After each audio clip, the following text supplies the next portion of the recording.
Mere Christianity. A revised and amplified edition, with a new introduction, of the 3 books broadcast talks, Christian Behaviour and Beyond Personality. C.S. Lewis.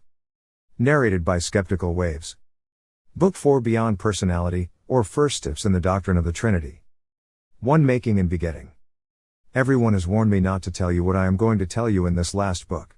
They all say the ordinary reader does not want theology, give him plain practical religion.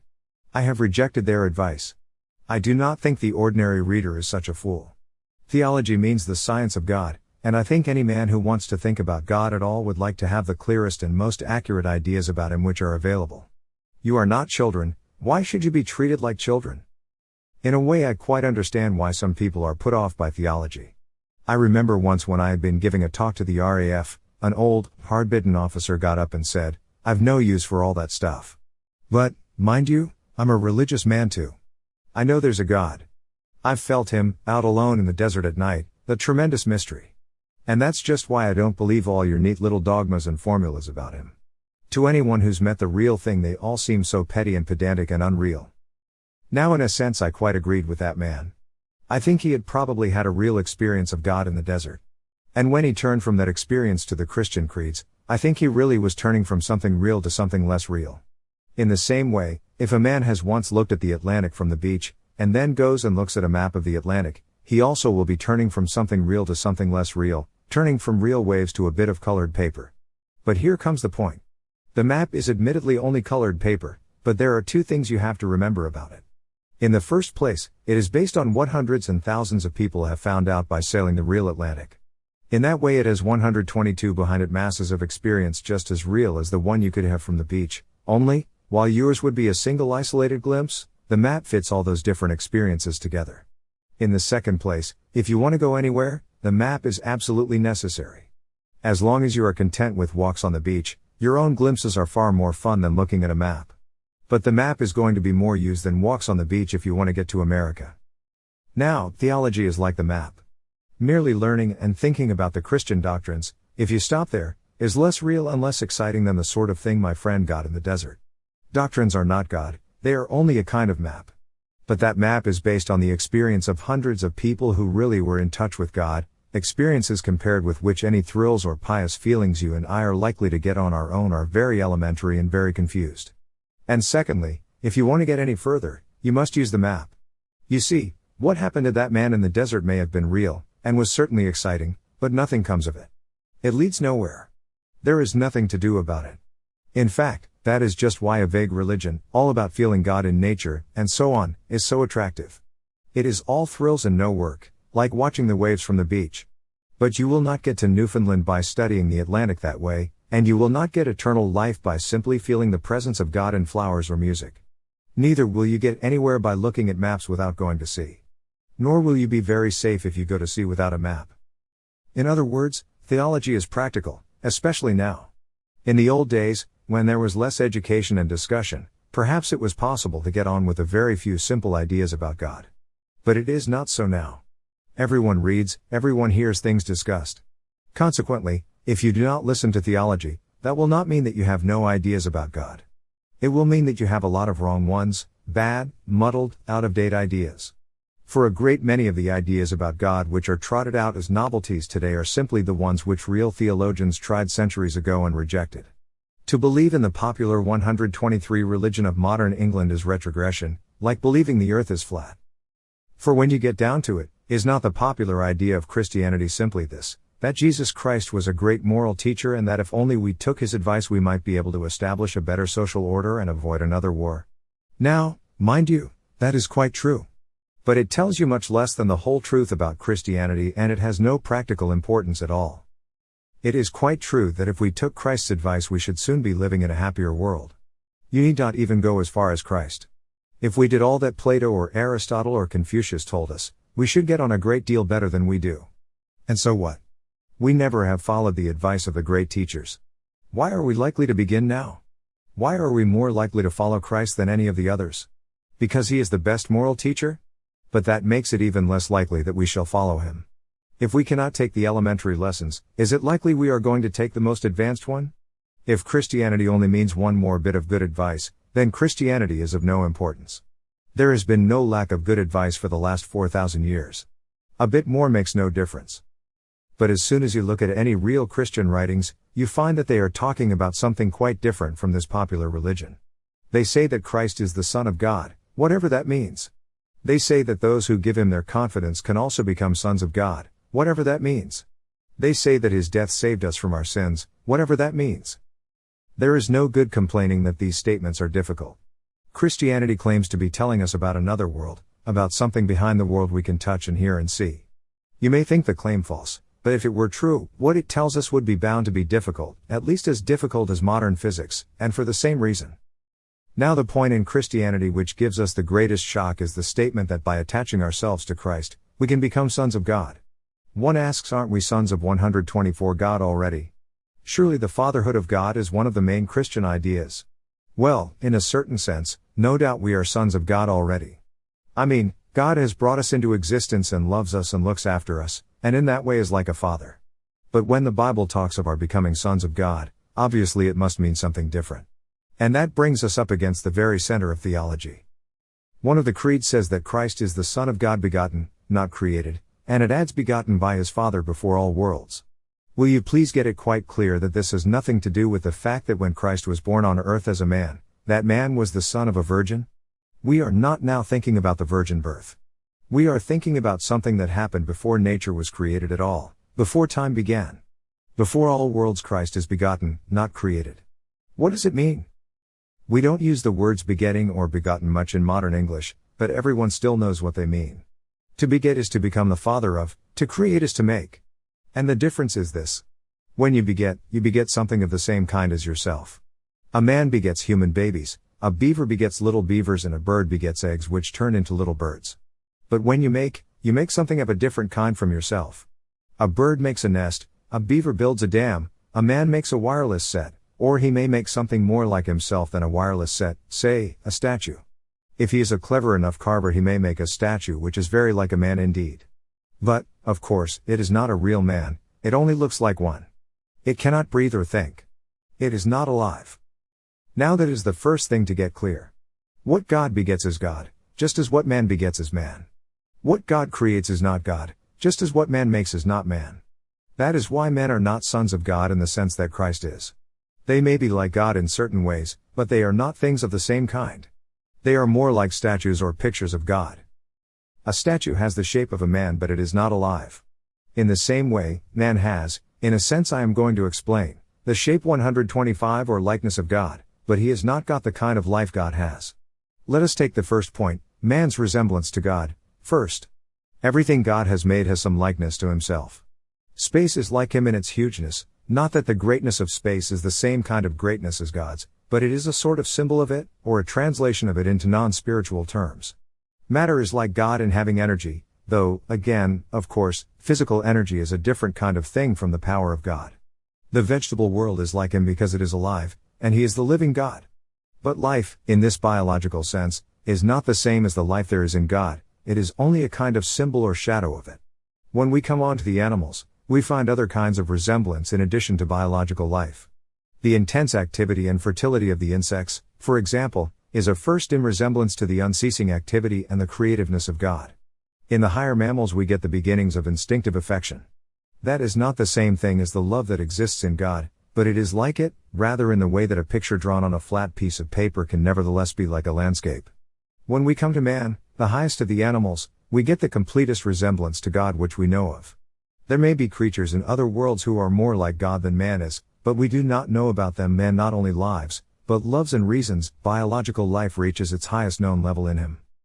But what man, in his natural condition, has not got, is spiritual life, the higher and different sort of life that exists in God. We use the same word life for both, but if you thought that both must therefore be the same sort of thing, that would be like thinking that the greatness of space and the greatness of God were the same sort of greatness. In reality, the difference between biological life and spiritual life is so important that I am going to give them two distinct names. The biological sort which comes to us through nature, and which, like everything else in nature, is always tending to run down and decay so that it can only be kept up by incessant subsidies from nature in the form of air, water, food, etc., is bios. The spiritual life which is in God from all eternity, and which made the whole 126 natural universe, is Zoe. Bios has, to be sure, a certain shadowy or symbolic resemblance to Zoe, but only the sort of resemblance there is between a photo and a place, or a statue and a man. A man who changed from having Bios to having Zoe would have gone through as big a change as a statue which changed from being a carved stone to being a real man. And that is precisely what Christianity is about. This world is a great sculptor's shop. We are the statues, and there is a rumor going round the shop that some of us are someday going to come to life. To the three-personal God. The last chapter was about the difference between begetting and making. A man begets a child, but he only makes a statue. God begets Christ, but he only makes man. But by saying that, I have illustrated only one point about God, namely, that what God the Father begets is God, something of the same kind as himself. In that way it is like a human father begetting a human son. But not quite like it. So I must try to explain a little more. A good many people nowadays say, I believe in a God, but not in a personal God. They feel that the mysterious something which is behind all other things must be more than a person. Now the Christians quite agree. But the Christians are the only people who offer any idea of what a being that is beyond personality could be like. All the other people, though they say that God is beyond personality, really think of him as something impersonal, that is, as something less than personal. If you are looking for something superpersonal, something more than a person, then it is not a question of choosing between the Christian idea and the other ideas. The Christian idea is the only one on the market. Again, some people think that after this life, or perhaps after several lives, human souls will be absorbed into God. But when they try to explain what they mean, they seem to be thinking of our being absorbed into God as one material thing is absorbed into another. They say it is like a drop of water slipping into the sea. But of course that is the end of the drop. If that is what happens to us, then being absorbed is the same as ceasing to exist. It is only the Christians who have any idea of how human souls can be taken into the life of God and yet remain themselves, in fact, be very much more themselves than they were before. I warned you that theology is practical. The whole purpose for which we exist is to be thus taken into the life of God. Wrong ideas about what that life is will make it harder. And now, for a few minutes, I must ask you to follow rather carefully. You know that in space you can move in three ways, to left or right, backwards or forwards, up or down. Every direction is either one of these three or a compromise between them. They are called the three dimensions. Now notice this. If you are using only one dimension, you could draw only a straight line. If you are using two, you could draw a figure, say a square. And a square is made up of four straight lines. Now a step further. If you have three dimensions, you can then build what we call a solid body, say, a cube, a thing like a dice or a lump of sugar. And a cube is made up of 6 squares. Do you see the point? A world of one dimension would be a straight line. In a two-dimensional world, you still get straight lines, but many lines make one figure. In a three-dimensional world, you still get figures, but many figures make one solid body. In other words, as you advance to more real and more complicated levels, you do not leave behind you the things you found on the simpler levels, you still have them, but combined in new ways, in ways you could not imagine if you knew only the simpler levels. Now the Christian account of God involves just the same principle. The human level is a simple and rather empty level. On the human level one person is one being, and any two persons are two separate beings, just as, in two dimensions, say on a flat sheet of paper, one square is one figure, and any two squares are two separate figures. On the divine level you still find personalities, but up there you find them combined in new ways which we, who do not live on that level, cannot imagine. In God's dimension, so to speak, you find a being who is three persons while remaining one being, just as a cube is 6 squares while remaining one cube. Of course we cannot fully conceive a being like that, just as, if we were so made that we perceived only 2 dimensions in space we could never properly imagine a cube. But we can get a sort of faint notion of it. And when we 129 do, we are then, for the first time in our lives, getting some positive idea, however faint, of something superpersonal, something more than a person. It is something we could never have guessed, and yet, once we have been told, one almost feels one ought to have been able to guess it because it fits in so well with all the things we know already. You may ask, if we cannot imagine a three-personal being, what is the good of talking about him? Well, there isn't any good talking about him. The thing that matters is being actually drawn into that three-personal life, and that may begin any time, tonight, if you like. What I mean is this. An ordinary simple Christian kneels down to say his prayers. He is trying to get into touch with God. But if he is a Christian he knows that what is prompting him to pray is also God, so to speak, inside him. But he also knows that all his real knowledge of God comes through Christ, the man who was God, that Christ is standing beside him, helping him to pray, praying for him. You see what is happening? God is the thing to which he is praying, the goal he is trying to reach. God is also the thing inside him which is pushing him on, the motive power. God is also the road or bridge along which he is being pushed to that goal. So that the whole threefold life of the three-personal being is actually going on in that ordinary little bedroom where an ordinary man is saying his prayers. The man is being caught up into the higher kind of life, what I called Zoe or spiritual life. He is being pulled into God, by God, while still remaining himself. And that is how theology started. People already knew about God in a vague way. Then came a man who claimed to be God, and yet he was not the sort of man you could dismiss as a lunatic.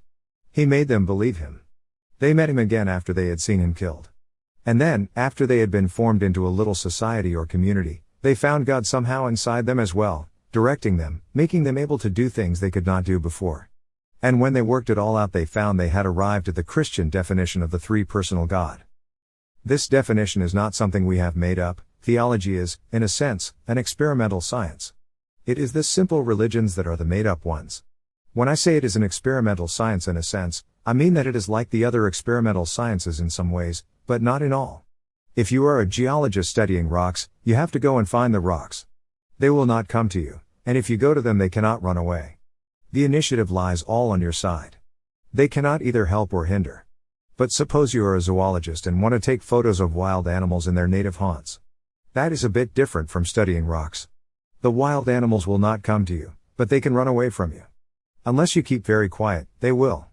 There is beginning to be a tiny little trace of initiative on their side. Now a stage higher, suppose you want to get to know a human person.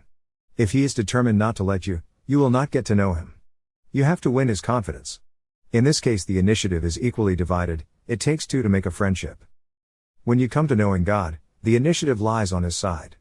If he does not show himself, nothing you can do will enable you to find him. And, in fact, he shows much more of himself to some people than to others, not because he has favorites, but because it is impossible for him to show himself to a man whose whole mind and character are in the wrong condition.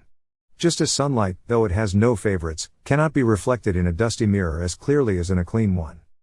You can put this another way by saying that while in other sciences the instruments you use are things external to yourself, things like microscopes and telescopes, the instrument through which you see God is your whole self. And if a man's self is not kept clean and bright, his glimpse of God will be blurred, like the moon seen through a dirty telescope. That is why horrible nations have horrible religions, they have been looking at God through a dirty lens. God can show himself as he really is only to real men. And that means not simply to men who are individually good, but to men who are united together in a body, loving one another, 131 helping one another, showing him to one another. For that is what God meant humanity to be like players in one band, or organs in one body. Consequently, the one really adequate instrument for learning about God is the whole Christian community, waiting for him together. Christian brotherhood is, so to speak, the technical equipment for this science, the laboratory outfit. That is why all these people who turn up every few years with some patent simplified religion of their own as a substitute for the Christian tradition are really wasting time. Like a man who has no instrument but an old pair of field glasses setting out to put all the real astronomers right. He may be a clever chap, he may be cleverer than some of the real astronomers, but he is not giving himself a chance. And 2 years later everyone has forgotten all about him, but the real science is still going on. If Christianity was something we were making up, of course we could make it easier. But it is not. We cannot compete, in simplicity, with people who are inventing religions. How could we? We are dealing with fact. Of course anyone can be simple if he has no facts to bother about. Time and beyond time. It is a very silly idea that in reading a book you must never skip. All sensible people skip freely when they come to a chapter which they find is going to be no use to them. In this chapter I am going to talk about something which may be helpful to some readers, but which may seem to others merely an unnecessary complication. If you are one of the second sort of readers, then I advise you not to bother about this chapter at all but to turn on to the next. In the last chapter I had to touch on the subject of prayer, and while that is still fresh in your mind and my own, I should like to deal with a difficulty that some people find about the whole idea of prayer. A man put it to me by saying I can believe in God all right, but what I cannot swallow is the idea of him attending to several 100 million human beings who are all addressing him at the same moment. And I have found that quite a lot of people feel this. Now, the first thing to notice is that the whole sting of it comes in the words "at the same moment." Most of us can imagine God attending to any number of applicants if only they came one by one and he had an endless time to do it in. So what is really at the back of this difficulty is the idea of God having to fit too many things into one moment of time. Well, that is of course what happens to us. Our life comes to us moment by moment. One moment disappears before the next comes along, and there is room for very little in each. That is what time is like. And of course you and I tend to take it for granted that this time series, this arrangement of past, present and future, is not simply the way life comes to us but the way all things really exist. We tend to assume that the whole universe and God himself are always moving on from past to 133 future just as we do. But many learned men do not agree with that. It was the theologians who first started the idea that some things are not in time at all. Later the philosophers took it over, and now some of the scientists are doing the same. Almost certainly God is not in time. His life does not consist of moments following one another. If 1 million people are praying to him at 10:30 tonight, he need not listen to them all in that one little snippet which we call 10:30. 10:30, and every other moment from the beginning of the world, is always the present for him. If you like to put it that way, he has all eternity in which to listen to the split second of prayer put up by a pilot as his plane crashes in flames. That is difficult, I know. Let me try to give something, not the same, but a bit like it. Suppose I am writing a novel. I write Mary laid down her work, next moment came a knock at the door. For Mary, who has to live in the imaginary time of my story, there is no interval between putting down the work and hearing the knock. But I, who am Mary's maker, do not live in that imaginary time at all. Between writing the first half of that sentence and the second, I might sit down for 3 hours and think steadily about Mary. I could think about Mary as if she were the only character in the book and for as long as I pleased, and the hours I spent in doing so would not appear in Mary's time, the time inside the story, at all. This is not a perfect illustration, of course. But it may give just a glimpse of what I believe to be the truth. God is not hurried along in the time stream of this universe any more than an author is hurried along in the imaginary time of his own novel. He has infinite attention to spare for each one of us. He does not have to deal with us in the mass. You are as much alone with him as if you were the only being he had ever created. When Christ died, he died for you individually just as much as if you had been the only man in the world. The way in which my illustration breaks down is this. In it the author gets out of one time series, that of the novel, only by going into another time series, the real one. But God, I believe, does not live in a time series at all. His life is not dribbled 134 out moment by moment like ours. With him it is, so to speak, still 1920 and already 1960. For his life is himself. If you picture time as a straight line along which we have to travel, then you must picture God as the whole page on which the line is drawn.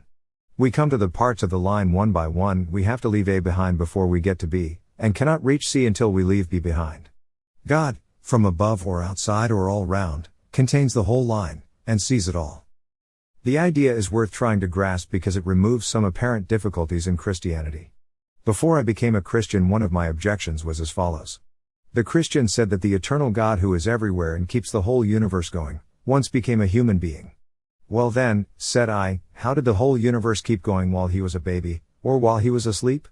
How could he at the same time be God who knows everything and also a man asking his disciples who touched me? You will notice that the sting lay in the time words, while he was a baby, how could he at the same time?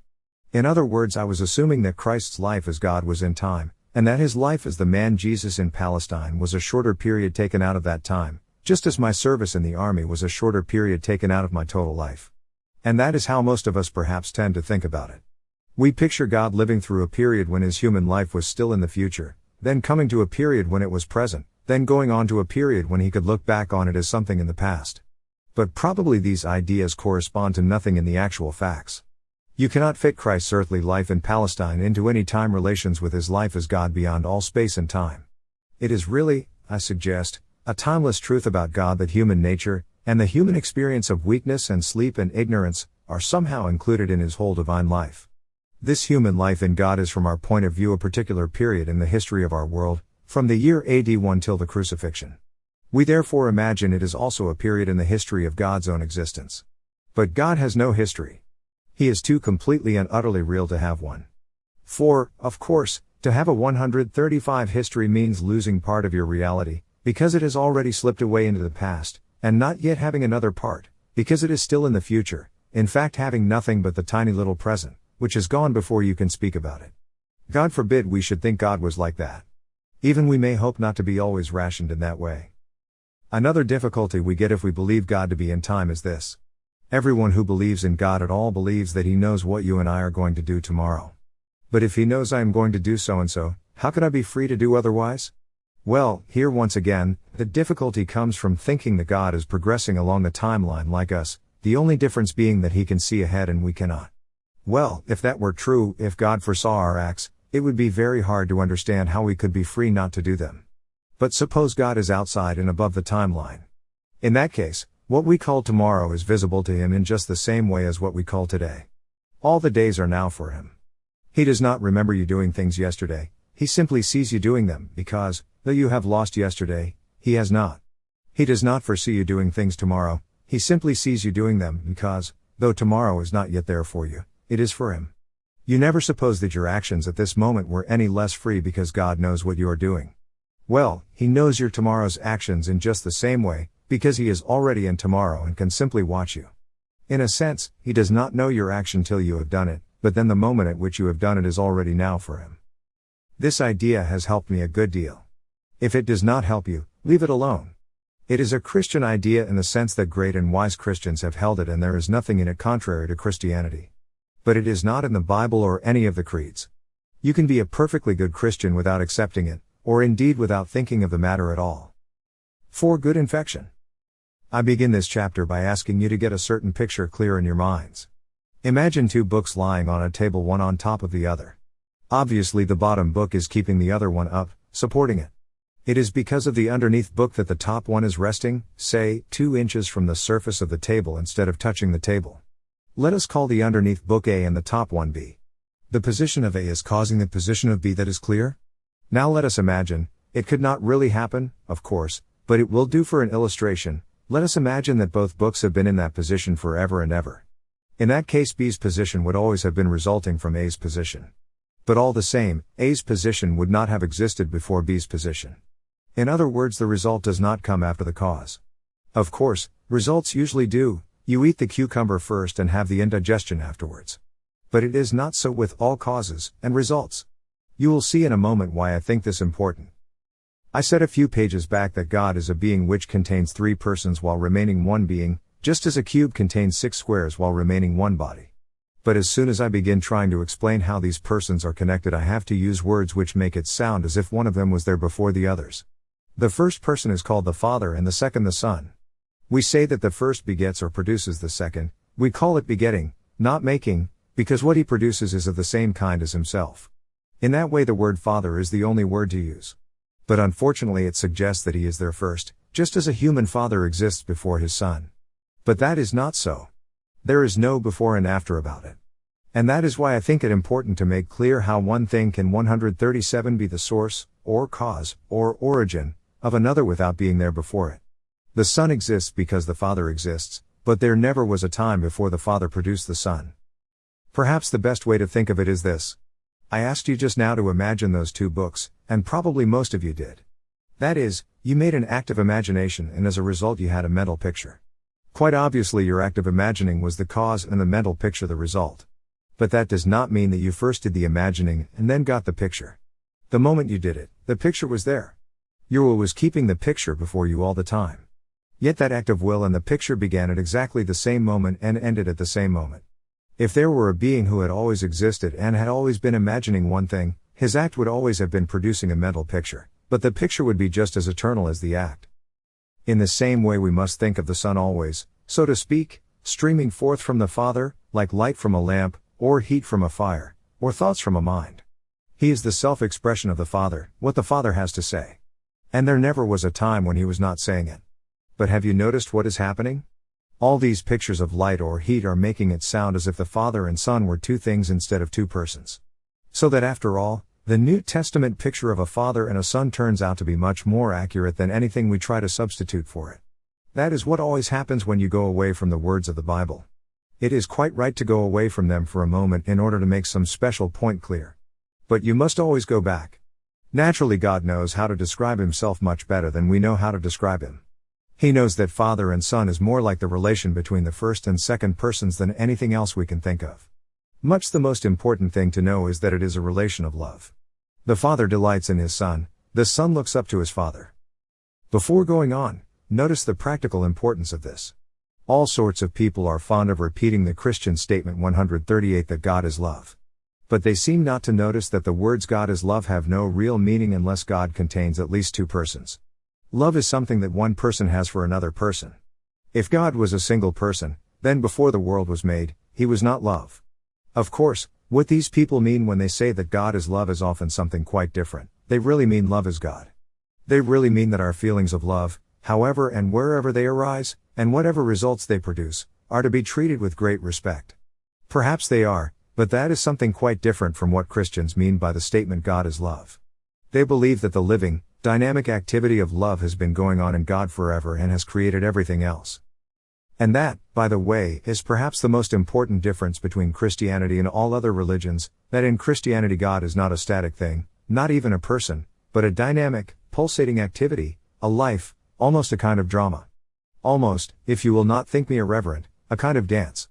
The union between the Father and the Son is such a live concrete thing that this union itself is also a person. I know this is almost inconceivable, but look at it thus.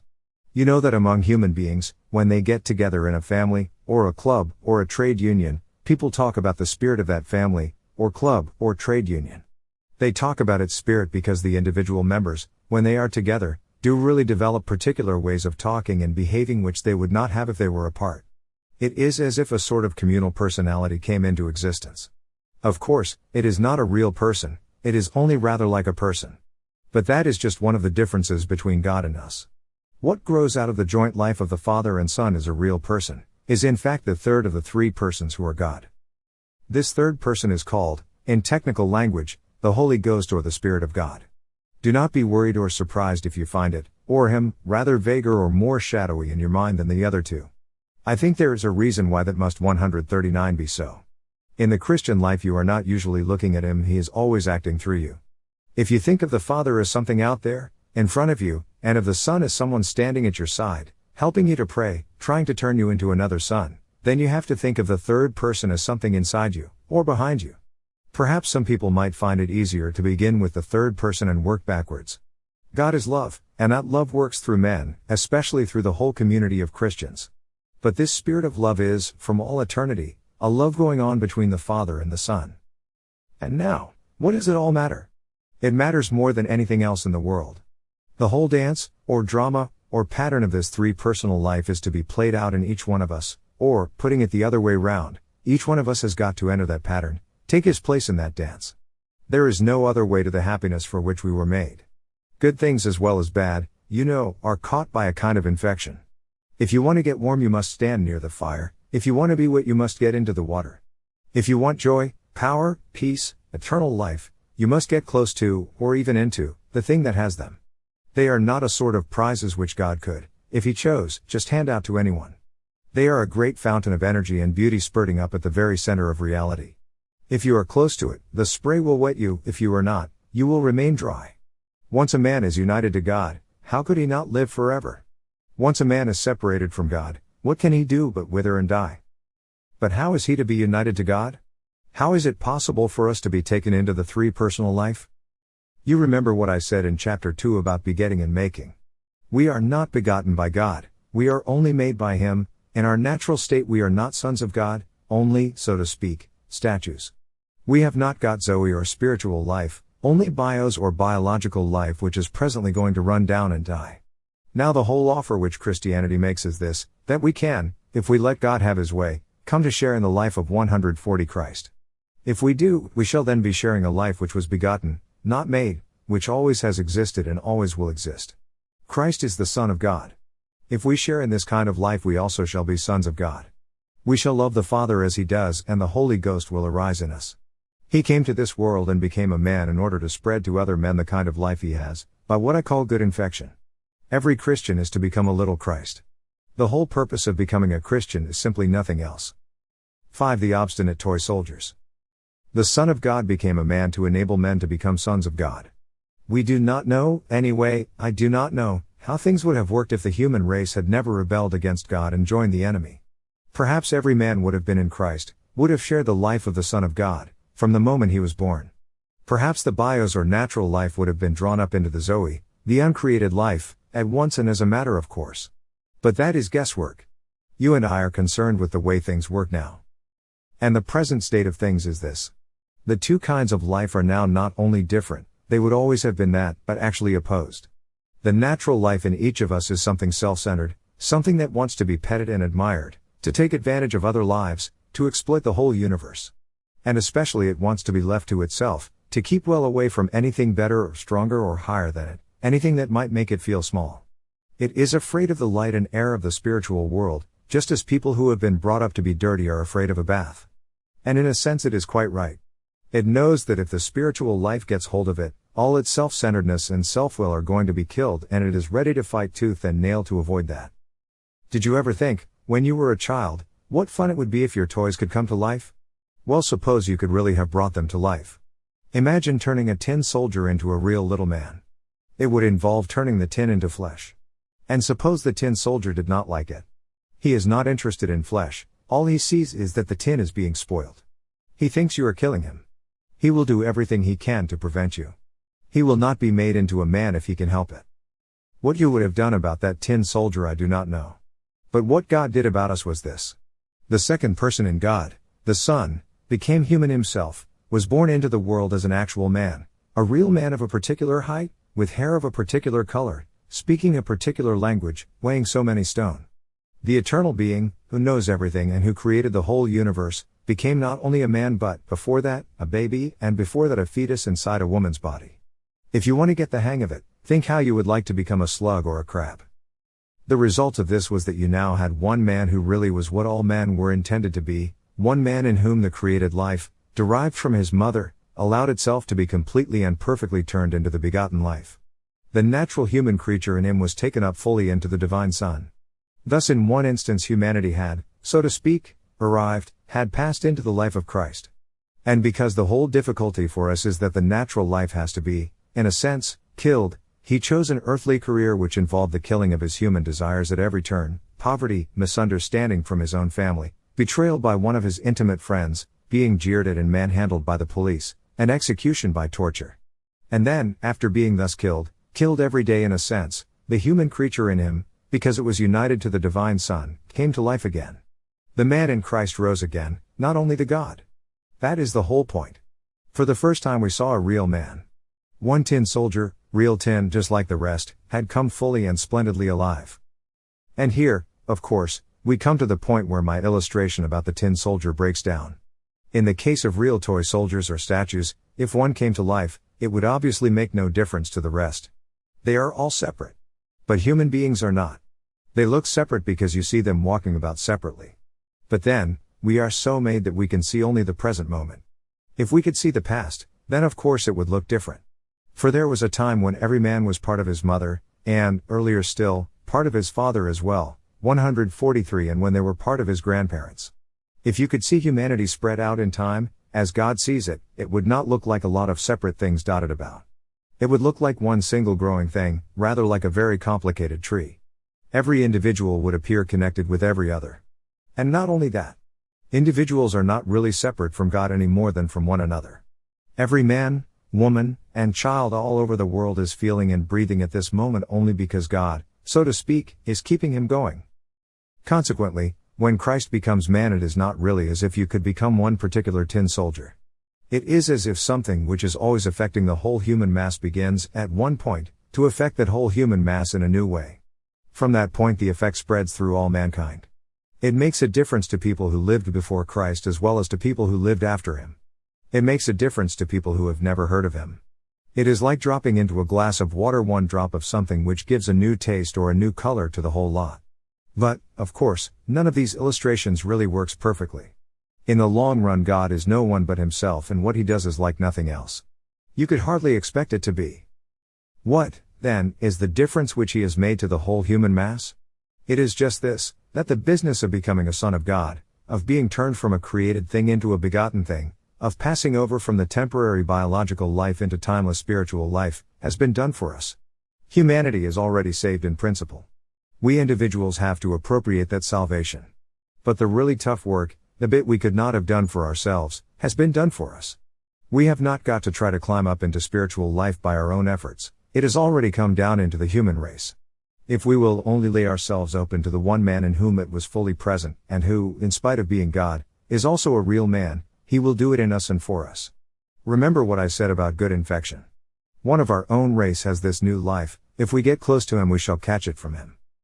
Of course, you can express this in all sorts of different ways. 144 You can say that Christ died for our sins. You may say that the Father has forgiven us because Christ has done for us what we ought to have done.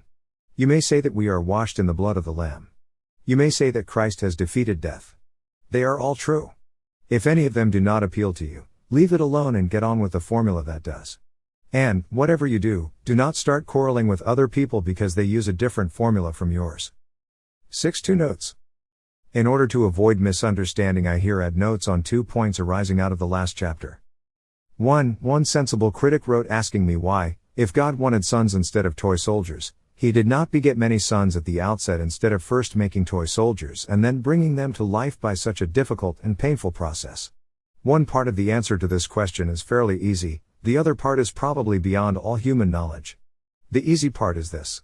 The process of being turned from a creature into a son would not have been difficult or painful if the human race had not turned away from God centuries ago. They were able to do this because He gave them free will. He gave them free will because a world of mere automata could never love and therefore never know infinite happiness. The difficult part is this. All Christians are agreed that there is, in the full and original sense, only one Son of God. If we insist on asking but could there have been many? We find ourselves in very deep water. Have the words could have been any sense at all when applied to God? You can say that one particular finite thing could have been different from what it is, because it would have been different if something else had been different, and the something else would have been different if some third thing had been different, and so on. The letters on this page would have been red if the printer had used red ink, and he would have used red ink if he had been instructed to, and so on. But when you are talking about God, i.e. about the rock bottom, irreducible fact on which all other facts depend, it is nonsensical to ask if it could have been otherwise. It is what it is, and there is an end of the matter. But quite apart from this, I find a difficulty about the very idea of the Father begetting many sons from all 146 eternity. In order to be many, they would have to be somehow different from one another. 2 pennies have the same shape. How are they two? By occupying different places and containing different atoms. In other words, to think of them as different, we have had to bring in space and matter. In fact, we have had to bring in nature or the created universe. I can understand the distinction between the Father and the Son without bringing in space or matter, because the one begets and the other is begotten. The Father's relation to the Son is not the same as the Son's relation to the Father. But if there were several sons, they would all be related to one another and to the Father in the same way. How would they differ from one another? One does not notice the difficulty at first, of course. One thinks one can form the idea of several sons. But when I think closely, I find that the idea seemed possible only because I was vaguely imagining them as human forms standing about together in some kind of space. In other words, though I pretended to be thinking about something that exists before any universe was made, I was really smuggling in the picture of a universe and putting that something inside it. When I stop doing that and still try to think of the Father begetting many sons before all worlds, I find I am not really thinking of anything. The idea fades away into mere words. Was nature, space and time and matter, created precisely in order to make many nests possible? Is there perhaps no other way of getting many eternal spirits except by first making many natural creatures, in a universe, and then spiritualizing them? But of course all this is guesswork. 2. The idea that the whole human race is, in a sense, one thing, one huge organism, like a tree, must not be confused with the idea that individual differences do not matter or that real people, Tom and Nobby and Kate, are somehow less important than collective things like classes, races, and so forth. Indeed, the two ideas are opposites. Things which are parts of a single organism may be very different from one another, things which are not, may be very alike. 6 pennies are quite separate and very alike. My nose and my lungs are very different, but they are only alive at all because they are parts of my body and share its common 147 life. Christianity thinks of human individuals not as mere members of a group or items in a list, but as organs in a body, different from one another and each contributing what no other could. When you find yourself wanting to turn your children, or pupils, or even your neighbors, into people exactly like yourself, remember that God probably never meant them to be that. You and they are different organs, intended to do different things. On the other hand, when you are tempted not to bother about someone else's troubles because they are no business of yours, remember that though he is different from you, he is part of the same organism as you. If you forget that he belongs to the same organism as yourself, you will become an individualist. If you forget that he is a different organ from you, if you want to suppress differences and make people all alike, you will become a totalitarian. But a Christian must not be either a totalitarian or an individualist. I feel a strong desire to tell you, and I expect you feel a strong desire to tell me, which of these two errors is the worse. That is the devil getting at us. He always sends errors into the world in pairs of opposites. And he always encourages us to spend a lot of time thinking which is the worse. You see why, of course?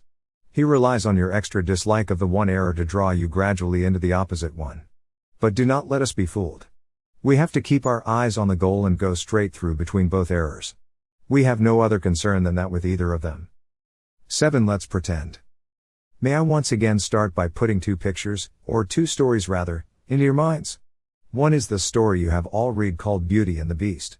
The girl, you remember, had to marry a monster for some reason. And she did. She kissed it as if it were a man. And then, much to her relief, it really turned into a man and all went well. The other story is about someone who had to wear a mask which made him look much nicer than he really was. He had to wear it for years. And when he took it off, he found his own face had grown to fit it. He was now really beautiful. What had begun as disguise had become a reality. I think both these stories may, in a fanciful way, of course, help to illustrate what I have to say in this chapter. Up till now, I have been trying to describe facts, what God is and what he has done. Now I want to talk about practice. What do we do next? What difference does all this theology make? It can start making a difference tonight. If you are interested enough to have read thus far, you are probably interested enough to make a shot at saying your prayers, and, whatever else you say, you will probably say the Lord's Prayer. Its very first words are Our Father. Do you now see what those words mean? They mean, quite frankly, that you are putting yourself in the place of a son of God. To put it bluntly, you are dressing up as Christ. If you like, you are pretending. Because, of course, the moment you realize what the words mean, you realize that you are not a son of God. You are not a being like the Son of God, whose will and interests are at one with those of the Father. You are a bundle of self-centered fears, hopes, greeds, jealousies, and self-conceit, all doomed to death. So that, in a way, this dressing up as Christ is a piece of outrageous cheek. But the odd thing is that he has ordered us to do it. Why? What is the good of pretending to be what you are not? Well, even on the human level, there are two kinds of pretending. There is a bad kind, where the pretense is there instead of the real thing, as when a man pretends he is going to help you instead of really helping you. But there is also a good kind, where the pretense leads up to the real thing. When you are not feeling particularly friendly but know you ought to be, the best thing you can do, very often, is to put on a friendly manner and behave as if you were a nicer person than you actually are. And in a few minutes, as we have all noticed, you will be really feeling friendlier than you were. Very often the only way to get equality in reality is to start behaving as if you had it already. That is why children's games are so important. They are always pretending to be grown-ups, playing soldiers, playing shop. But all the time, they are hardening their muscles and sharpening their wits, so that the pretense of being grown-up helps them to grow up in earnest. Now, the moment you realize here I am, dressing up as Christ, it is extremely likely that you will see at once some way in which at that very moment the pretense could be made less of a pretense and more of a reality. You will find several things going on in your mind which would not be going on there if you were really a son of God. Well, stop them. Or you may realize that, instead of saying your prayers, you ought to be downstairs writing a letter, or helping your wife to wash up. Well, go and do it. You see what is happening. The Christ himself, the Son of God who is man, just like you, and God, just like his Father, is actually at your side and is already at that moment beginning to turn your pretense into a reality. This is not merely a fancy way of saying that your conscience is telling you what to do. If you simply ask your conscience, you get one result. If you remember that you are dressing up as Christ, you get a different one. There are lots of things which your conscience might not call definitely wrong, especially things in your mind, but which you will see at once you cannot go on doing if you are seriously trying to be like Christ. For you are no longer thinking simply about 150 right and wrong, you are trying to catch the good infection from a person. It is more like painting a portrait than like obeying a set of rules. And the odd thing is that while in one way it is much harder than keeping rules, in another way it is far easier. The real Son of God is at your side. He is beginning to turn you into the same kind of thing as himself. He is beginning, so to speak, to inject his kind of life and thought, his Zoe, into you, beginning to turn the tin soldier into a live man. The part of you that does not like it is the part that is still tin. Some of you may feel that this is very unlike your own experience. You may say, I've never had the sense of being helped by an invisible Christ, but I often have been helped by other human beings. That is rather like the woman in the First War who said that if there were a bread shortage it would not bother her house because they always ate toast. If there is no bread there will be no toast. If there were no help from Christ, there would be no help from other human beings. He works on us in all sorts of ways, not only through what we think our religious life. He works through nature, through our own bodies, through books, sometimes through experiences which seem, at the time, anti-Christian. When a young man who has been going to church in a routine way honestly realizes that he does not believe in Christianity and stops going, provided he does it for honesty's sake, and not just to annoy his parents, the Spirit of Christ is probably nearer to him then than it ever was before. But above all, he works on us through each other. Men are mirrors, or carriers of Christ to other men. Sometimes unconscious carriers. This good infection can be carried by those who have not got it themselves. People who were not Christians themselves helped me to Christianity. But usually it is those who know him that bring him to others. That is why the church, the whole body of Christians showing him to one another, is so important. You might say that when two Christians are following Christ together there is not twice as much Christianity as when they are apart, but 16 times as much. But do not forget this. At first it is natural for a baby to take its mother's milk without knowing its mother. It is equally 151 natural for us to see the man who helps us without seeing Christ behind him. But we must not remain babies. We must go on to recognize the real giver. It is madness not to. Because, if we do not, we shall be relying on human beings. And that is going to let us down. The best of them will make mistakes, all of them will die. We must be thankful to all the people who have helped us, we must honor them and love them. But never, never pin your whole faith on any human being, not if he is the best and wisest in the whole world. There are lots of nice things you can do with sand, but do not try building a house on it. And now we begin to see what it is that the New Testament is always talking about. It talks about Christians being born again, it talks about them putting on Christ, about Christ being formed in us, about our coming to have the mind of Christ. Put right out of your head the idea that these are only fancy ways of saying that Christians are to read what Christ said and try to carry it out, as a man may read what Plato or Marx said and try to carry it out. They mean something much more than that. They mean that a real person, Christ, here and now, in that very room where you are saying your prayers, is doing things to you. It is not a question of a good man who died 2,000 years ago. It is a living man, still as much a man as you, and still as much God as he was when he created the world, really coming and interfering with your very self, killing the old natural self in you and replacing it with the kind of self he has. At first, only for moments. Then for longer periods. Finally, if all goes well, turning you permanently into a different sort of thing, into a new little Christ, a being which, in its own small way, has the same kind of life as God, which shares in his power, joy, knowledge and eternity. And soon we make two other discoveries. One, we begin to notice, besides our particular sinful acts, our sinfulness, begin to be alarmed not only about what we do, but about what we are. This may sound rather difficult, so I will try to make it clear from my own case. When I come to my evening prayers and try to reckon up the sins of the day, 9 times out of 152 the most obvious one is some sin against charity. I have sulked or snapped or sneered or snubbed or stormed. And the excuse that immediately springs to my mind is that the provocation was so sudden and unexpected, I was caught off my guard, I had not time to collect myself. Now that may be an extenuating circumstance as regards those particular acts, they would obviously be worse if they had been deliberate and premeditated. On the other hand, surely what a man does when he is taken off his guard is the best evidence for what sort of a man he is. Surely what pops out before the man has time to put on a disguise is the truth. If there are rats in a cellar you are most likely to see them if you go in very suddenly. But the suddenness does not create the rats, it only prevents them from hiding. In the same way the suddenness of the provocation does not make me an ill-tempered man, it only shows me what an ill-tempered man I am. The rats are always there in the cellar, but if you go in shouting and noisily they will have taken cover before you switch on the light. Apparently the rats of resentment and vindictiveness are always there in the cellar of my soul. Now that cellar is out of reach of my conscious will. I can to some extent control my acts, I have no direct control over my temperament. And if, as I said before, what we are matters even more than what we do, if, indeed, what we do matters chiefly as evidence of what we are, then it follows that the change which I most need to undergo is a change that my own direct, voluntary efforts cannot bring about. And this applies to my good actions too. How many of them were done for the right motive?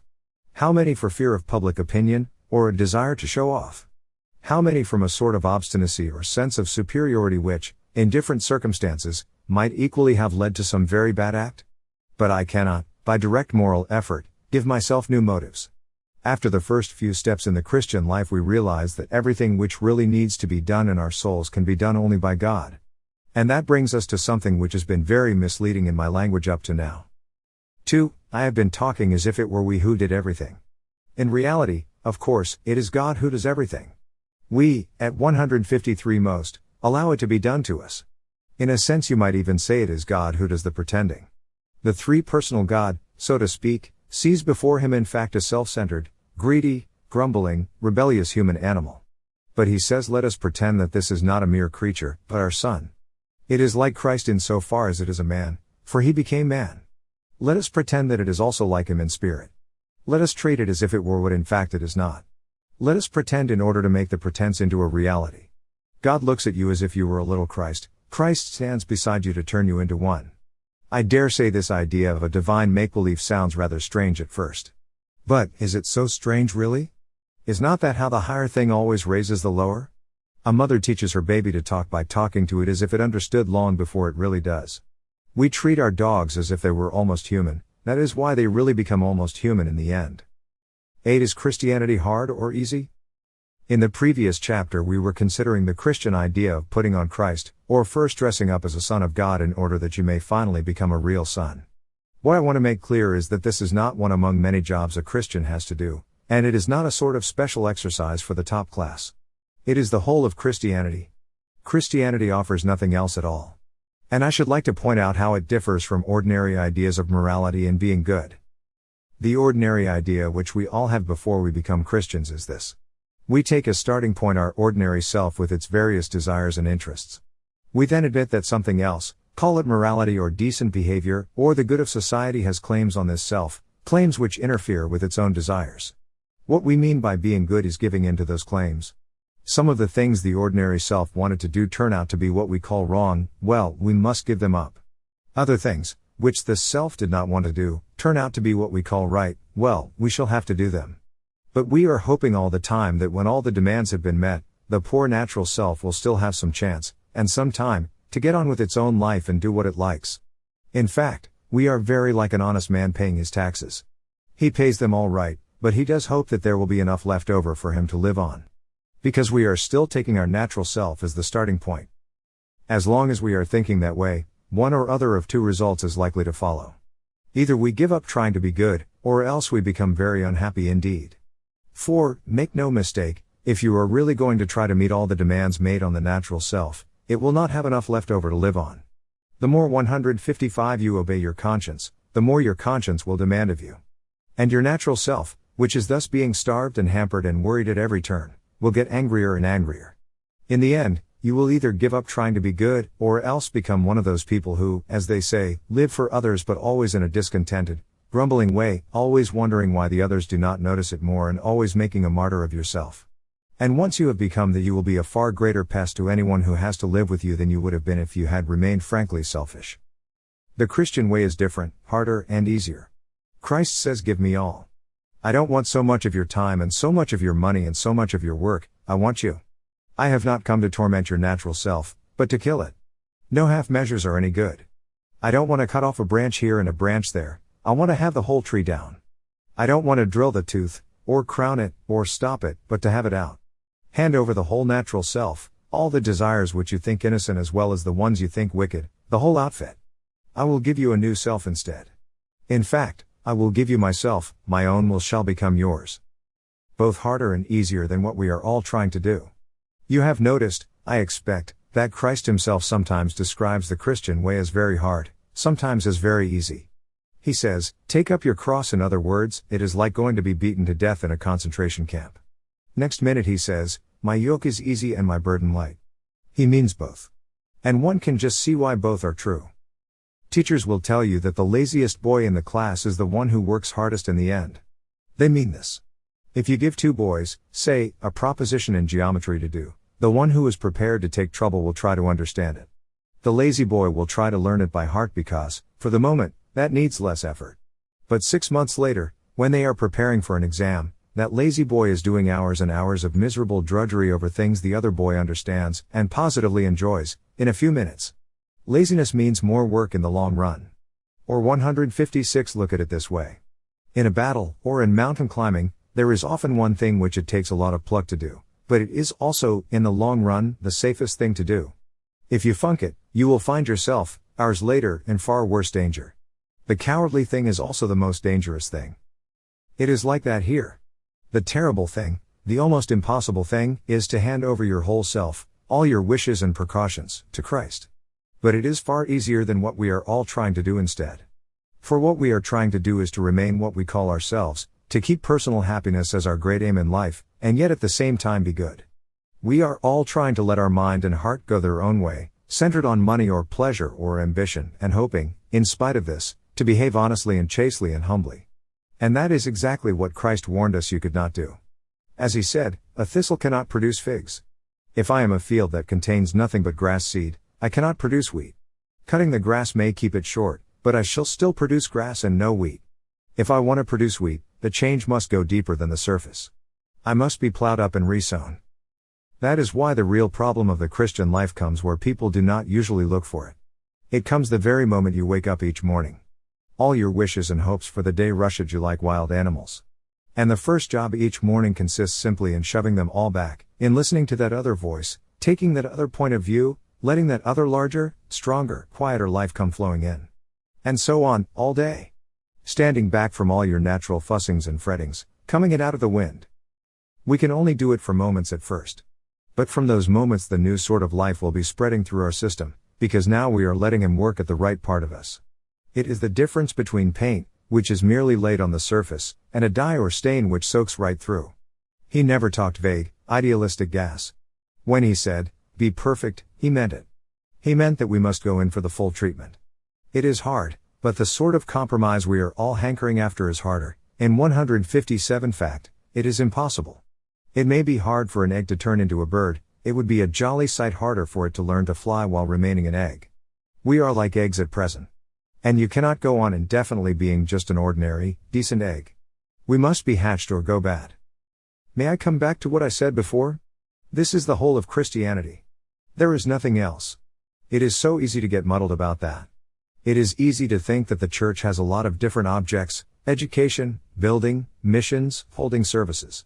Just as it is easy to think the state has a lot of different objects: military, political, economic, and whatnot. But in a way things are much simpler than that. The state exists simply to promote and to protect the ordinary happiness of human beings in this life. A husband and wife chatting over a fire, a couple of friends having a game of darts in a pub, a man reading a book in his own room or digging in his own garden, that is what the state is there for. And unless they are helping to increase and prolong and protect such moments, all the laws, parliaments, armies, courts, police, economics, etc., are simply a waste of time. In the same way the church exists for nothing else but to draw men into Christ, to make them little Christs. If they are not doing that, all the cathedrals, clergy, missions, sermons, even the Bible itself, are simply a waste of time. God became man for no other purpose. It is even doubtful, whether the whole universe was created for any other purpose. It says in the Bible that the whole universe was made for Christ and that everything is to be gathered together in him. I do not suppose any of us can understand how this will happen as regards the whole universe. We do not know what, if anything, lives in the parts of it that are millions of miles away from this earth. Even on this earth we do not know how it applies to things other than men. After all, that is what you would expect. We have been shown the plan only in so far as it concerns ourselves. I sometimes like to imagine that I can just see how it might apply to other things. I think I can see how the higher animals are in a sense drawn into man when he loves them and makes them, as he does, much more nearly human than they would 158 otherwise be. I can even see a sense in which the dead things and plants are drawn into man as he studies them and uses and appreciates them. And if there were intelligent creatures in other worlds they might do the same with their worlds. It might be that when intelligent creatures entered into Christ they would, in that way, bring all the other things in along with them. But I do not know, it is only a guess. What we have been told is how we men can be drawn into Christ, can become part of that wonderful present which the young prince of the universe wants to offer to his Father, that present which is himself and therefore us in him. It is the only thing we were made for. And there are strange, exciting hints in the Bible that when we are drawn in, A great many other things in nature will begin to come right. The bad dream will be over, it will be morning. 9. Counting the cost. I find a good many people have been bothered by what I said in the previous chapter about our Lord's words, "Be ye perfect." Some people seem to think this means unless you are perfect, I will not help you, and as we cannot be perfect, then, if he meant that, our position is hopeless. But I do not think he did mean that. I think he meant the only help I will give is help to become perfect. You may want something less, but I will give you nothing less. Let me explain. When I was a child I often had toothache, and I knew that if I went to my mother she would give me something which would deaden the pain for that night and let me get to sleep. But I did not go to my mother, at least, not till the pain became very bad. And the reason I did not go was this. I did not doubt she would give me the aspirin, but I knew she would also do something else. I knew she would take me to the dentist next morning. I could not get what I wanted out of her without getting something more, which I did not want. I wanted immediate relief from pain, but I could not get it without having my teeth set permanently right. And I knew those dentists. I knew they started fiddling about with all sorts of other teeth which had not yet begun to ache. They would not let sleeping dogs lie. If you gave them an inch they took an ell. Now, if I may put it that way, our Lord is like the dentists. If you give him an inch, he will take an ell. Dozens of people go to him to be cured of some one particular sin which they are ashamed of, like masturbation or physical cowardice, or which is obviously spoiling daily life, like bad temper or drunkenness. Well, he will cure it all right, but he will not stop there. That may be all you asked, but if once you call him in, he will give you the full treatment. That is why he warned people to count the cost before becoming Christians. Make no mistake, he says, if you let me, I will make you perfect. The moment you put yourself in my hands, that is what you are in for. Nothing less, or other, than that. You have free will, and if you choose, you can push me away. But if you do not push me away, understand that I am going to see this job through. Whatever suffering it may cost you in your earthly life, whatever inconceivable purification it may cost you after death, whatever it costs me, I will never rest, nor let you rest, until you are literally perfect, until my Father can say without reservation that he is well pleased with you, as he said he was well pleased with me. This I can do and will do. But I will not do anything less. And yet, this is the other equally important side of it. This helper who will, in the long run, be satisfied with nothing less than absolute perfection, will also be delighted with the first feeble, stumbling effort you make tomorrow to do the simplest duty. As a great Christian writer, George MacDonald, pointed out, every father is pleased at the baby's first attempt to walk. No father would be satisfied with anything less than a firm, free, manly walk in a grown-up son. In the same way, he said, God is easy to please, but hard to satisfy. The practical upshot is this. On the one hand, God's demand for perfection need not discourage you in the least in your present attempts to be good, or even in your present failures. Each time you fall he will pick you up again. And he knows perfectly well that your own efforts are never going to bring you anywhere near perfection. On the other hand, you must realize from the outset that the goal towards which he is beginning to guide you is absolute perfection, and no power in the whole universe, except you yourself, can prevent him from taking you to that goal. That is what you are in for. And it is very important to realize that. If we do not, then we are very likely to start pulling back and resisting him after a certain point. I think that many of us, when Christ has enabled us to overcome one or two sins that were an obvious nuisance, are inclined to feel, though we do not put it into words, that we are now good enough. He has done 161 all we wanted him to do, and we should be obliged if he would now leave us alone. As we say, I never expected to be a saint, I only wanted to be a decent ordinary chap. And we imagine when we say this that we are being humble. But this is the fatal mistake. Of course we never wanted, and never asked, to be made into the sort of creatures he is going to make us into. But the question is not what we intended ourselves to be, but what he intended us to be when he made us. He is the inventor, we are only the machine. He is the painter, we are only the picture. How should we know what he means us to be like? You see, he has already made us something very different from what we were. Long ago, before we were born, when we were inside our mother's bodies, we passed through various stages.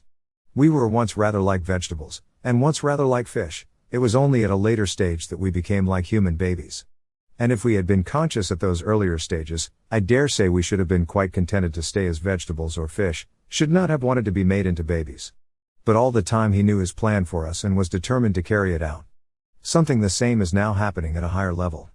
We may be content to remain what we call ordinary people, but he is determined to carry out a quite different plan. To shrink back from that plan is not humility, it is laziness and cowardice. To submit to it is not conceit or megalomania, it is obedience. Here is another way of putting the two sides of the truth. On the one hand, we must never imagine that our own unaided efforts can be relied on to carry us even through the next 24 hours as decent people. If He does not support us, not one of us is safe from some gross sin. On the other hand, no possible degree of holiness or heroism which has ever been recorded of the greatest saints is beyond what He is determined to produce in every one of us in the end. The job will not be completed in this life, but He means to get us as far as possible before death. That is why we must not be surprised if we are in for a rough time. When a man turns to Christ and seems to be getting on pretty well, in the sense that some of his bad habits are now 162 corrected, he often feels that it would now be natural if things went fairly smoothly. When troubles come along, illnesses, money troubles, new kinds of temptation, he is disappointed. These things, he feels, might have been necessary to rouse him and make him repent in his bad old days, but why now? Because God is forcing him on, or up, to a higher level, putting him into situations where he will have to be very much braver, or more patient, or more loving, than he ever dreamed of being before. It seems to us all unnecessary, but that is because we have not yet had the slightest notion of the tremendous thing he means to make of us. I find I must borrow yet another parable from George MacDonald. Imagine yourself as a living house. God comes in to rebuild that house. At first, perhaps, you can understand what He is doing. He is getting the drains right and stopping the leaks in the roof and so on. You knew that those jobs needed doing and so you are not surprised. But presently He starts knocking the house about in a way that hurts abominably and does not seem to make sense. What on earth is He up to? The explanation is that He is building quite a different house from the one you thought of, throwing out a new wing here, putting on an extra floor there, running up towers, making courtyards. You thought you were going to be made into a decent little cottage, but He is building a palace. He intends to come and live in it Himself. The command "Be ye perfect" is not idealistic gas. Nor is it a command to do the impossible. He is going to make us into creatures that can obey that command. He said, in the Bible, that we were gods and He is going to make good His words. If we let Him, for we can prevent Him, if we choose, He will make the feeblest and filthiest of us into a god or goddess, a dazzling, radiant, immortal creature, pulsating all through with such energy and joy and wisdom and love as we cannot now imagine, a bright stainless mirror which reflects back to God perfectly, though, of course, on a smaller scale, His own boundless power and delight and goodness. The process will be long and in parts very painful, but that is what we are in for. Nothing less. He meant what He said. 10 nice people or new men. He meant what He said. Those who put themselves in His hands will become perfect, as He is perfect, perfect in love, wisdom, joy, beauty, and immortality. The change will not be completed in this life, for death is an important part of the treatment. How far the change will have gone before death in any particular Christian is uncertain. I think this is the right moment to consider a question which is often asked: if Christianity is true, why are not all Christians obviously nicer than all non-Christians? What lies behind that question is partly something very reasonable and partly something that is not reasonable at all. The reasonable part is this. If conversion to Christianity makes no improvement in a man's outward actions, if he continues to be just as snobbish or spiteful or envious or ambitious as he was before, then I think we must suspect that his conversion was largely imaginary. And after one's original conversion, every time one thinks one has made an advance, that is the test to apply. Fine feelings, new insights, greater interest in religion mean nothing unless they make our actual behavior better, just as in an illness feeling better is not much good if the thermometer shows that your temperature is still going up. In that sense, the outer world is quite right to judge Christianity by its results. Christ told us to judge by results. A tree is known by its fruit, or, as we say, the proof of the pudding is in the eating. When we Christians behave badly, or fail to behave well, we are making Christianity unbelievable to the outside world. The wartime posters told us that careless talk costs lives. It is equally true that careless lives cost talk. Our careless lives set the outer world talking, and we give them grounds for talking in a way that throws doubt on the truth of Christianity itself. But there is another way of demanding results in which the outer world may be quite illogical. They may demand not merely that each man's life should improve if he becomes a Christian, they may also demand before they believe in Christianity that they should see the whole world neatly divided into two camps, Christian and non-Christian, and that all the people in the first camp at any given moment should be obviously nicer than all the people in the second. This is unreasonable on several grounds. 1. In the first place, the situation in the actual world is much more complicated than that. The world does not consist of 100% Christians and 100% non-Christians. There are people, a great many of them, who are slowly ceasing to be Christians but who still call themselves by that name. Some of them are clergymen.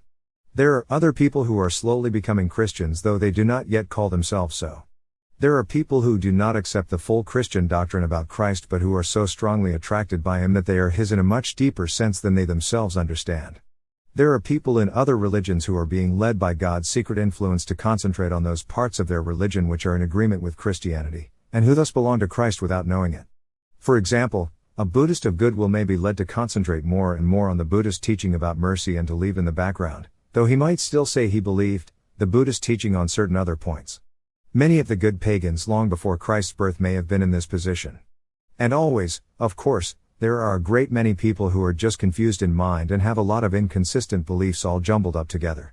Consequently, it is not much use trying to make judgments about Christians and non-Christians in the mass. It is some use comparing cats and dogs, or even men and women, in the mass, because there one knows definitely which is which. Also, an animal does not turn, either slowly or suddenly, from a dog into a cat. But when we are comparing Christians in general with non-Christians in general, we are usually not thinking about real people whom we 165 know at all, but only about two vague ideas which we have got from novels and newspapers. If you want to compare the bad Christian and the good atheist, you must think about two real specimens whom you have actually met. Unless we come down to brass tacks in that way, we shall only be wasting time. 2. Suppose we have come down to brass tacks and are now talking not about an imaginary Christian and an imaginary non-Christian, but about two real people in our own neighborhood. Even then we must be careful to ask the right question. If Christianity is true, then it ought to follow, A. That any Christian will be nicer than the same person would be if he were not a Christian, B. That any man who becomes a Christian will be nicer than he was before. Just in the same way, if the advertisements of White Smiles toothpaste are true, it ought to follow, A. That anyone who uses it will have better teeth than the same person would have if he did not use it. B. That if anyone begins to use it, his teeth will improve. But to point out that I, who use White Smiles, and also have inherited bad teeth from both my parents, have not got as fine a set as some healthy young Negro who never used any toothpaste at all, does not, by itself, prove that the advertisements are untrue. Christian Miss Bates may have an unkinder tongue than unbelieving Dick Firkin. That, by itself, does not tell us whether Christianity works. The question is what Miss Bates's tongue would be like if she were not a Christian and what Dick's would be like if he became one. Miss Bates and Dick, as a result of natural causes and early upbringing, have certain temperaments. Christianity professes to put both temperaments under new management if they will allow it to do so. What you have a right to ask is whether that management, if allowed to take over, improves the concern. Everyone knows that what is being managed in Dick Firkin's case is much nicer than what is being managed in Miss Bates's. That is not the point. To judge the management of a factory, you must consider not only the output but the plant. Considering the plant at Factory A, it may be a wonder that it turns out anything at all. Considering the first-class outfit at Factory B, its output, though high, may be a great deal lower than it ought to be. No doubt the good 166 manager at Factory A is going to put in new machinery as soon as he can, but that takes time. In the meantime, low output does not prove that he is a failure. 3. And now, let us go a little deeper. The manager is going to put in new machinery. Before Christ has finished with Miss Bates, she is going to be very nice indeed.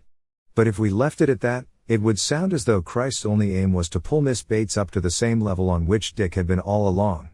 We have been talking, in fact, as if Dick were all right, as if Christianity was something nasty people needed and nice ones could afford to do without, and as if niceness was all that God demanded. But this would be a fatal mistake. The truth is that in God's eyes Dick Firkin needs saving every bit as much as Miss Bates. In one sense, I will explain what sense in a moment, niceness hardly comes into the question. You cannot expect God to look at Dick's placid temper and friendly disposition exactly as we do. They result from natural causes which God Himself creates. Being merely temperamental, they will all disappear if Dick's digestion alters. The niceness, in fact, is God's gift to Dick, not Dick's gift to God. In the same way, God has allowed natural causes, working in a world spoiled by centuries of sin, to produce in Miss Bates the narrow mind and jangled nerves which account for most of her nastiness. He intends, in His own good time, to set that part of her right. But that is not, for God, the critical part of the business. It presents no difficulties. It is not what He is anxious about. What He is watching and waiting and working for is something that is not easy even for God, because, from the nature of the case, even He cannot produce it by a mere act of power. He is waiting and watching for it both in Miss Bates and in Dick Firkin. It is something they can freely give Him or freely refuse to Him.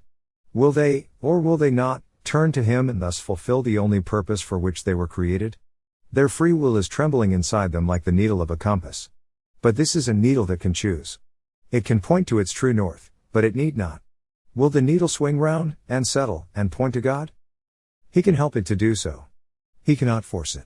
He cannot, so to speak, put out His own hand and pull it into the right position, for then it would not be free will anymore. Will it point north? That is the question on which all hangs. Will Miss Bates and Dick offer their natures to God? The question whether the natures they offer or withhold are, at that moment, nice or nasty ones, is of secondary importance. God can see to that part of the problem. Do not misunderstand me. Of course God regards a nasty nature as a bad and deplorable thing. And, of course, He regards a nice nature as a good thing, good like bread, or sunshine, or water. But these are the good things which He gives and we receive. He created Dick's sound nerves and good digestion, and there is plenty more where they came from. It costs God nothing, so far as we know, to create nice things, but to convert rebellious wills cost Him crucifixion. And because they are wills they can, in nice people just as much as in nasty ones, refuse His request. And then, because that niceness in Dick was merely part of nature, it will all go to pieces in the end. Nature herself will all pass away. Natural causes come together in Dick to make a pleasant psychological pattern, just as they come together in a sunset to make a pleasant pattern of colors. Presently, for that is how nature works, they will fall apart again, and the pattern in both cases will disappear. Dick has had the chance to turn, or rather, to allow God to turn, that momentary pattern into the beauty of an eternal spirit, and he has not taken it. There is a paradox here. As long as Dick does not turn to God, he thinks his niceness is his own, and just as long as he thinks that, it is not his own. It is when Dick realizes that his niceness is not his own but a gift from God, and when he offers it back to God, it is just then that it begins to be really his own. For now Dick is beginning to take a share in his own creation. The only things we can keep are the things we freely give to God. What we try to keep for ourselves is just what we are sure to lose. We must, therefore, not be surprised if we find among the Christians some people who are still nasty. There is even, when 168 you come to think it over, a reason why nasty people might be expected to turn to Christ in greater numbers than nice ones. That was what people objected to about Christ during his life on earth. He seemed to attract such awful people. That is what people still object to, and always will. Do you not see why? Christ said, "Blessed are the poor," and how hard it is for the rich to enter the kingdom, and no doubt he primarily meant the economically rich and economically poor. But do not his words also apply to another kind of riches and poverty? One of the dangers of having a lot of money is that you may be quite satisfied with the kinds of happiness money can give and so fail to realize your need for God. If everything seems to come simply by signing checks, you may forget that you are at every moment totally dependent on God. Now quite plainly, natural gifts carry with them a similar danger. If you have sound nerves and intelligence and health and popularity and a good upbringing, you are likely to be quite satisfied with your character as it is. Why drag God into it? You may ask. A certain level of good conduct comes fairly easily to you. You are not one of those wretched creatures who are always being tripped up by sex, or dipsomania, or nervousness, or bad temper. Everyone says you are a nice chap and, between ourselves, you agree with them. You are quite likely to believe that all this niceness is your own doing, and you may easily not feel the need for any better kind of goodness. Often people who have all these natural kinds of goodness cannot be brought to recognize their need for Christ at all until, one day, the natural goodness lets them down and their self-satisfaction is shattered. In other words, it is hard for those who are rich in this sense to enter the kingdom. It is very different for the nasty people, the little, low, timid, warped, thin-blooded, lonely people, or the passionate, sensual, unbalanced people. If they make any attempt at goodness at all, they learn, in double quick time, that they need help. It is Christ or nothing for them. It is taking up the cross and following, or else despair. They are the lost sheep, he came specially to find them. They are, in one very real and terrible sense, the poor, he blessed them. They are the awful set he goes 169 about with, and of course the Pharisees say still, as they said from the first, if there were anything in Christianity those people would not be Christians. There is either a warning or an encouragement here for every one of us. If you are a nice person, if virtue comes easily to you, beware. Much is expected from those to whom much is given. If you mistake for your own merits what are really God's gifts to you through nature, and if you are contented with simply being nice, you are still a rebel, and all those gifts will only make your fall more terrible, your corruption more complicated, your bad example more disastrous. The devil was an archangel once, His natural gifts were as far above yours as yours are above those of a chimpanzee. But if you are a poor creature, poisoned by a wretched upbringing in some house full of vulgar jealousies and senseless quarrels, saddled, by no choice of your own, with some loathsome sexual perversion, nagged day in and day out by an inferiority complex that makes you snap at your best friends, do not despair. He knows all about it. You are one of the poor whom He blessed. He knows what a wretched machine you are trying to drive. Keep on. Do what you can. One day, perhaps in another world, but perhaps far sooner than that, He will fling it on the scrap heap and give you a new one. And then you may astonish us all, not least yourself, for you have learned your driving in a hard school. Some of the last will be first and some of the first will be last. Niceness, wholesome, integrated personality, is an excellent thing. We must try by every medical, educational, economic, and political means in our power to produce a world where as many people as possible grow up nice, just as we must try to produce a world where all have plenty to eat. But we must not suppose that even if we succeeded in making everyone nice we should have saved their souls.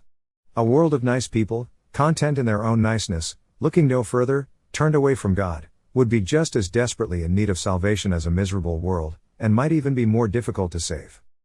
For mere improvement is not redemption, though redemption always improves people even here and now and will, in the end, improve them to a degree we cannot yet imagine. God became man to turn creatures into sons, not simply to produce better men of the old kind but to produce a new kind of man. It is not like teaching a horse to jump better and better but like turning a horse into a winged creature. Of course, once it has got its wings, it will soar over fences which could never have been jumped and thus beat the natural horse at its own game. But there may be a period, while the wings are just beginning to grow, when it cannot do so, and at that stage the lumps on the shoulders, no one could tell by looking at them that they are going to be wings, may even give it an awkward appearance. But perhaps we have already spent too long on this question. If what you want is an argument against Christianity, and I well remember how eagerly I looked for such arguments when I began to be afraid it was true, you can easily find some stupid and unsatisfactory Christian and say, so there's your boasted new man. Give me the old kind. But if once you have begun to see that Christianity is on other grounds probable, you will know in your heart that this is only evading the issue. What can you ever really know of other people's souls, of their temptations, their opportunities, their struggles? One soul in the whole creation you do know, and it is the only one whose fate is placed in your hands. If there is a God, you are, in a sense, alone with Him. You cannot put Him off with speculations about your next-door neighbors or memories of what you have read in books. What will all that chatter and hearsay count? Will you even be able to remember it? When the anesthetic fog which we call nature or the real world fades away and the presence in which you have always stood becomes palpable, immediate, and unavoidable? 11. The new man. In the last chapter I compared Christ's work of making new men to the process of turning a horse into a winged creature. I used that extreme example in order to emphasize the point that it is not mere improvement but transformation. The nearest parallel to it in the world of nature is to be found in the remarkable transformations we can make in insects by applying certain rays to them. Some people think this is how evolution worked. The alterations in creatures on which it all depends may have been produced by rays coming from outer space.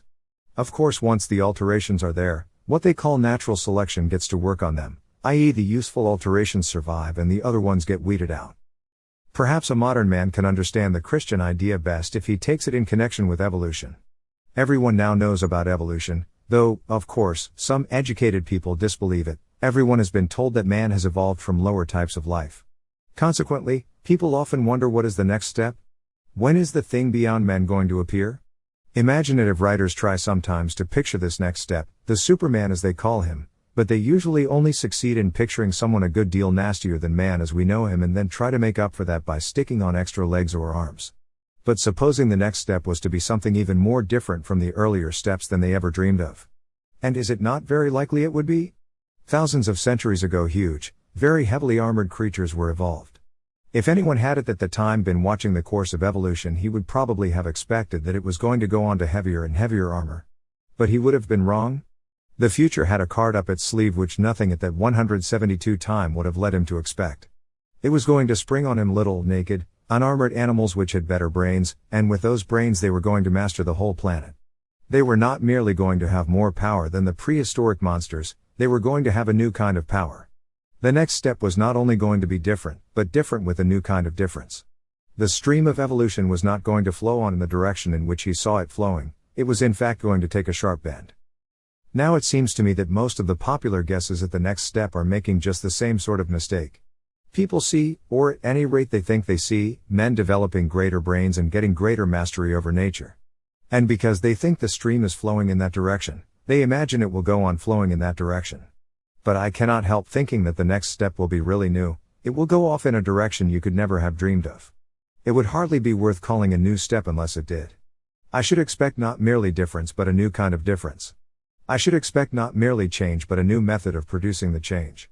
Or, to make an Irish bull, I should expect the next stage in evolution not to be a stage in evolution at all, should expect that evolution itself as a method of producing change will be superseded. And finally, I should not be surprised if, when the thing happened, very few people noticed that it was happening. Now, if you care to talk in these terms, the Christian view is precisely that the next step has already appeared. And it is really new. It is not a change from brainy men to brainier men, it is a change that goes off in a totally different direction, a change from being creatures of God to being sons of God. The first instance appeared in Palestine 2,000 years ago. In a sense, the change is not evolution at all, because it is not something arising out of the natural process of events but something coming into nature from outside.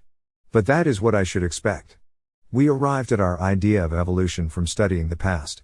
If there are real novelties in store, then of course our idea, based on the past, will not really cover them.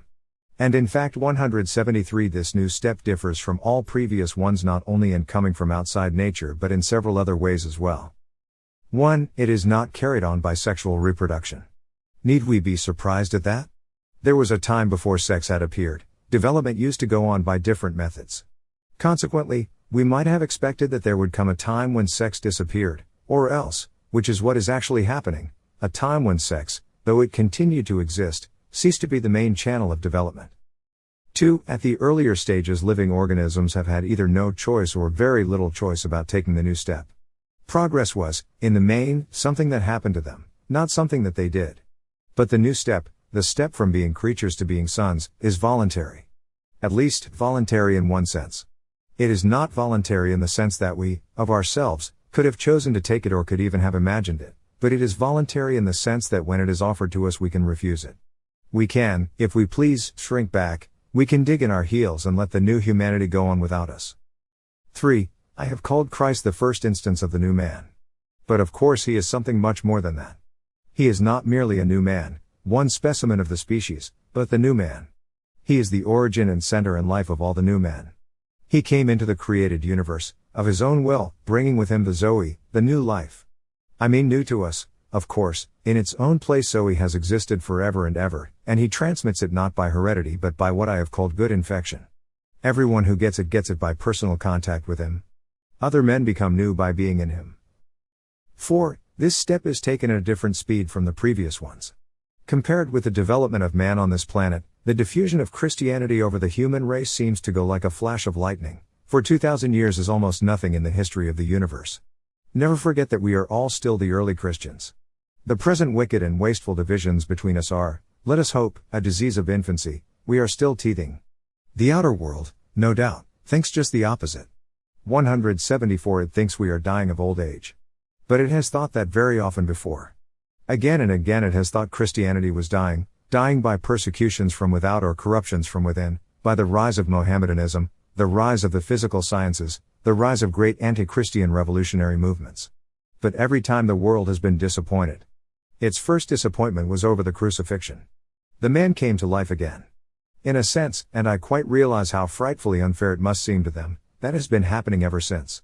They keep on killing the thing that he started, and each time, just as they are patting down the earth on its grave, they suddenly hear that it is still alive and has even broken out in some new place. No wonder they hate us. 5. The stakes are higher. By falling back at the earlier steps a creature lost, at the worst, its few years of life on this earth. Very often it did not lose even that. By falling back at this step we lose a prize which is, in the strictest sense of the word, infinite. For now the critical moment has arrived. Century by century God has guided nature up to the point of producing creatures which can, if they will, be taken right out of nature, turned into gods. Will they allow themselves to be taken? In a way, it is like the crisis of birth. Until we rise and follow Christ we are still parts of nature, still in the womb of our great mother. Her pregnancy has been long and painful and anxious, but it has reached its climax. The great moment has come. Everything is ready. The doctor has arrived. Will the birth go off all right? But of course it differs from an ordinary birth in one important respect. In an ordinary birth the baby has not much choice, here it has. I wonder what an ordinary baby would do if it had the choice. It might prefer to stay in the dark and warmth and safety of the womb. For of course it would think the womb meant safety. That would be just where it was wrong, for if it stays there it will die. On this view the thing has happened, the new step has been taken and is being taken. Already the new men are dotted here and there all over the earth. Some, as I have admitted, are still hardly recognizable, but others can be recognized. Every now and then one meets them. Their very voices and faces are 175 different from ours, stronger, quieter, happier, more radiant. They begin where most of us leave off. They are, I say, recognizable, but you must know what to look for. They will not be very like the idea of religious people which you have formed from your general reading. They do not draw attention to themselves. You tend to think that you are being kind to them when they are really being kind to you. They love you more than other men do, but they need you less. We must get over wanting to be needed. In some goodish people, especially women, that is the hardest of all temptations to resist. They will usually seem to have a lot of time. You will wonder where it comes from.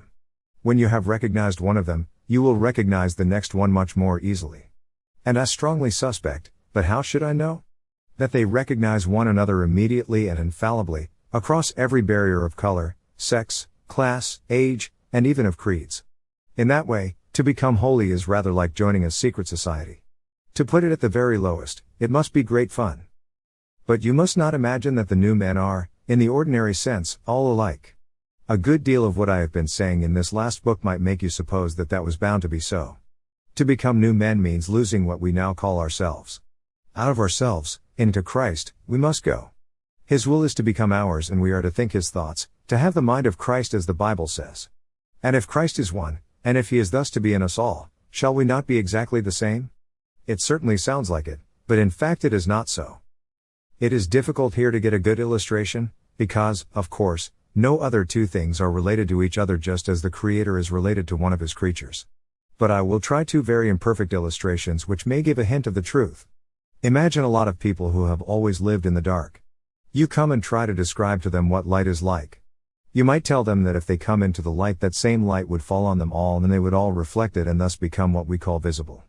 Is it not quite possible that they would imagine that, since they were all receiving the same light, and all reacting to it in the same way, i.e. all reflecting it, they would all look alike? Whereas you 176 and I know that the light will in fact bring out, or show up, how different they are. Or again, suppose a person who knew nothing about salt. You give him a pinch to taste and he experiences a particular strong, sharp taste. You then tell him that in your country people use salt in all their cookery. Might he not reply, in that case I suppose all your dishes taste exactly the same, because the taste of that stuff you have just given me is so strong that it will kill the taste of everything else. But you and I know that the real effect of salt is exactly the opposite. So far from killing the taste of the egg and the tripe and the cabbage, it actually brings it out. They do not show their real taste till you have added the salt. Of course, as I warned you, this is not really a very good illustration, because you can, after all, kill the other taste by putting in too much salt, whereas you cannot kill the taste of a human personality by putting in too much Christ. I am doing the best I can. It is something like that with Christ and us. The more we get what we now call ourselves out of the way and let Him take us over, the more truly ourselves we become. There is so much of Him that millions and millions of little Christs, all different, will still be too few to express Him fully. He made them all. He invented, as an author invents characters in a novel, all the different men that you and I were intended to be. In that sense our real selves are all waiting for us in Him. It is no good trying to be myself without Him. The more I resist Him and try to live on my own, the more I become dominated by my own heredity and upbringing and surroundings and natural desires. In fact, what I so proudly call myself becomes merely the meeting place for trains of events which I never started and which I cannot stop. What I call my wishes become merely the desires thrown up by my physical organism or pumped into me by other men's thoughts or even suggested to me by devils. Eggs and alcohol and a good night's sleep will be the real origins of what I flatter myself by regarding as my own highly personal and discriminating decision to make love to the girl opposite to me in the railway carriage. Propaganda will be the real origin of what I regard as my own personal political ideals. I am not, in my natural state, nearly so much of a person as I like to believe. 177 Most of what I call me can be very easily explained. It is when I turn to Christ, when I give myself up to His personality, that I first begin to have a real personality of my own. At the beginning I said there were personalities in God. I will go further now. There are no real personalities anywhere else. Until you have given up yourself to Him, you will not have a real self. Sameness is to be found most among the most natural men, not among those who surrender to Christ. How monotonously alike all the great tyrants and conquerors have been, how gloriously different are the saints. But there must be a real giving up of the self. You must throw it away blindly, so to speak. Christ will indeed give you a real personality, but you must not go to Him for the sake of that. As long as your own personality is what you are bothering about, you are not going to Him at all. The very first step is to try to forget about the self altogether. Your real, new self, which is Christ's and also yours, and yours just because it is His, will not come as long as you are looking for it. It will come when you are looking for Him. Does that sound strange? The same principle holds, for more everyday matters.